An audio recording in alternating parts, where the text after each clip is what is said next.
大家好啊，小朋友啊，今日要為大家介紹一位好有趣嘅國王。佢好中意所有嘢都好長好長，例如城堡嘅旗杆啦、士兵嘅武器啦、皇后嘅頭髮啦，等等等等。佢嘅生日就嚟到啦，國王想食好長好長嘅長壽麵，唔知道廚師準備成點呢？一齊聽下以下嘅故事啦。國王的長壽麵，作者馬景賢，繪者林泉忠。我要聽日又上堂，我好中意呢個堂。小朋友究竟講緊咩堂？就係表達能力 up 繪本課程啦。1個鐘頭嘅 Zoom 課堂，從繪本導讀開始。好，3、2、1，媽咪 home。以多元化嘅問題同小朋友展開自然對話。呢度有一間，呢度有一間買甜品嘅鋪。故事之後，小朋友會透過趣味練習，學習組織語言，累積句子嘅長度。佢唔應該抌垃圾落地下，咁佢應該點做啊？應該抌去垃圾桶。係，冇錯啦。有條理咁表達情緒、原因、想法等等。我覺得呢班小朋友好唔開心，因為俾啲敵人捉咗。兔媽媽喺邊度做緊啲咩啊？兔媽媽喺廚房度煮緊嘢食。咁啊，兔爸爸呢？爸爸就喺凳嗰度睇緊報紙。犀利喎，爸爸。每位小朋友都有充足機會開口答問題同埋練習。check 條試下。日光。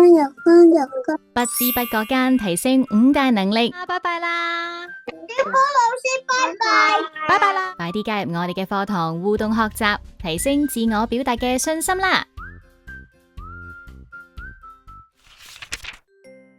喺好耐好耐之前，有個國王，佢好中意好長好長嘅嘢㗎，長長高高嘅塔樓，長長高高嘅旗杆，旗杆上面綁住好長好長嘅旗幟，士兵嘅長矛啦、長槍，總之咧就要好長好長啦。入城嗰條路雖然好近，只需要幾步就行得到，但係咧國王就要兜圈行。1個彎2個彎，一圈又一圈，兜咗好多個彎，短短嘅路程行成好長好長嘅路，要行好耐好耐先至去到城門口，就係因為國王中意咯，乜嘢都好中意好長嘅國王，佢自己條腿都要好長喎。哎呀，國王跌親啦！原來國王出入踩住好高好長嘅高橋，嗱，腿呢就冇辦法變長，頭應該得啦啩？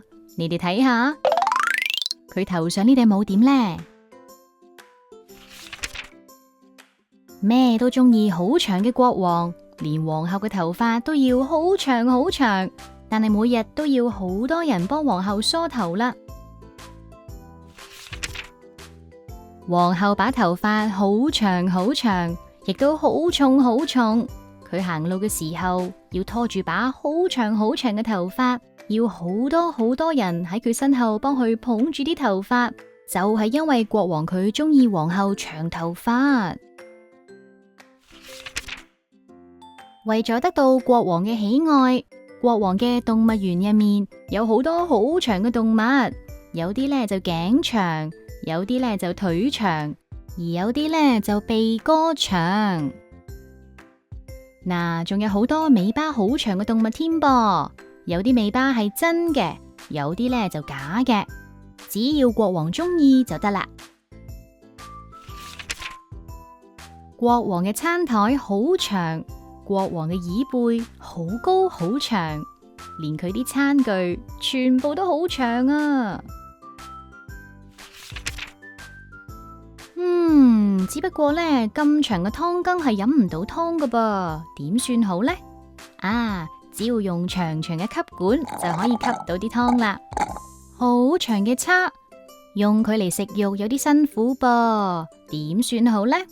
於是呢，國王就會揾人切成一嚿嚿咁餵佢食。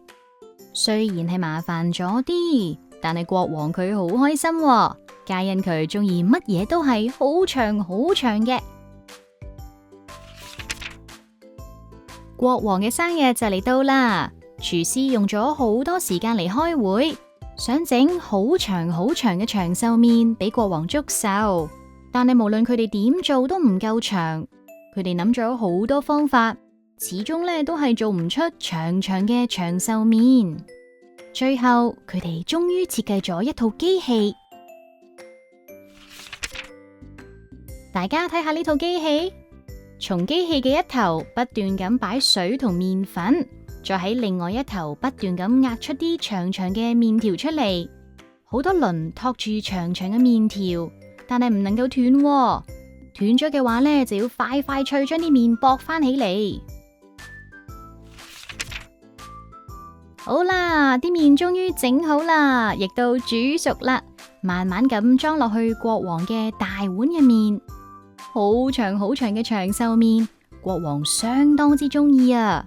不過食起嚟呢就困難啦，因為麵條太長，要不停食，不停食。小朋友中唔中意呢個故事呢？歡迎俾個 like 我哋喎，記得訂閱頻道同埋開埋小鈴鐺，咁就唔會錯過最新嘅有聲書啦。好啦，故事就嚟到呢度。至於結局係點，就交俾小朋友嚟創作啦。快啲同爸爸媽媽分享你哋嘅諗法。我哋下次再見啦，拜拜。